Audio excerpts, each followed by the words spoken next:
Assalamualaikum warahmatullahi wabarakatuh. Perkenalkan, nama saya Diva Nur Cahya. Saya mahasiswa jurusan Gizi Poltekkes Kemenkes Pangkal Pinang. Di sini saya akan mempresentasikan hasil review jurnal internasional terkait masalah gizi yang berjudul Pellagra di Afrika Selatan dari tahun 1897 hingga 2019. Jurnal internasional yang saya review kali ini berjudul Pellagra in South Africa from 1897 to 2019. A Scooping Review. Nama penulis Margaretha Viljoen, Brsb Patt, and Cheryl Tosh. Nama jurnal Public Health Nutrition. Tahun jurnal 2021, volume 24, nomor 8, halaman 2062 sampai 2076. Link download seperti yang sudah dicantumkan.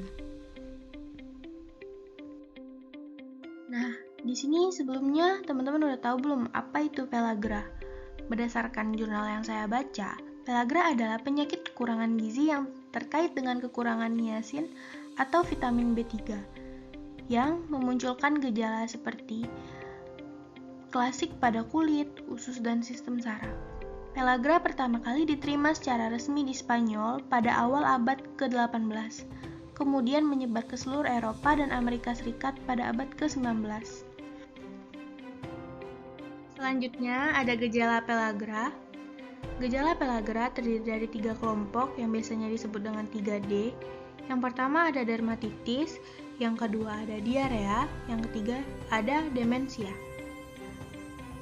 Dermatitis sendiri adalah gangguan kulit, seperti munculnya ruam kulit yang gatal seperti terbakar, perubahan warna kulit, luka di bibir, dan kulit bersisik atau berkerang. Diarea sendiri merupakan diare kronis dan gangguan pencernaan lain seperti hilang nafsu makan, mual, muntah, sakit perut, hingga BAB berdarah. Demensia merupakan gangguan pada sistem saraf yang bisa ditandai dengan perubahan suasana hati, mati rasa, kesemutan, gelisah, cemas, linglung, tremor, hingga munculnya halusinasi. Nah, kita memasuki pokok pembahasan dari review jurnal ini terkait pellagra di Afrika Selatan. Kasus pellagra pertama dilaporkan di Afrika Selatan pada tahun 1897 setelah wabah penyakit sapi. Pada tahun 1906 ditemukan 150 kasus pellagra di antara tawanan perang Zulu di KwaZulu-Natal. Puncaknya terjadi setelah penyakit ini sudah diatasi di Eropa dan Afrika Selatan. Pellagra sering ditemukan pada populasi miskin dan hitam yang bergantung pada jagung sebagai makanan pokok.